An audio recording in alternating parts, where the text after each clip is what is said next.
knots there is. It's called a square knot. Looks kind of like a square, doesn't it? And it's used to splice two ropes together to make a longer rope. The brain-dead simple way to tie a square knot is to form a loop, take the other end of the line, stick it through, around the back, and back through again. You can always tell if it's a proper square knot because the loops will slip by each other when you do this. This is a proper square knot. If the rope sizes are different, you should tie a sheet bend.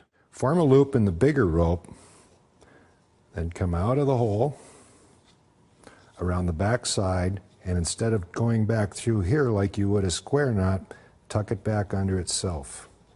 That's a sheet bend. Whenever you need to tie a loop in the end of a rope, you should use a knot that sailors have been using for centuries, if not thousands of years. It's called a bowline, and it's one of the most useful knots that you can ever tie. Make sure you loop on top, not beneath, because if you do that, your knot will fall apart. So that's the way to start your knot. Then remember the little Boy Scout saying. The rabbit goes out of the hole, around the tree, and back through the hole. This is an incredibly strong knot.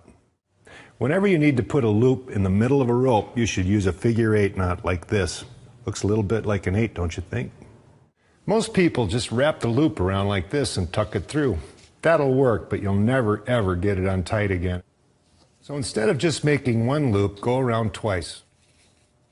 No matter how much tension you put on this knot, you'll always be able to untie it.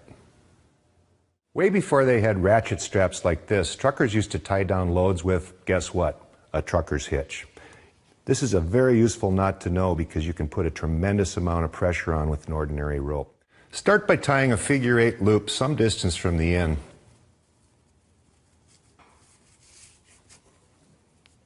Then run the other end of the rope through the loop, pull it as tight as you need it, and lock it in place with a double half hitch. Do that by running the rope behind and back through twice. If it's a temporary trucker's hitch, send a loop through instead of the end of the rope. Then you can pull on the end and release it instantly.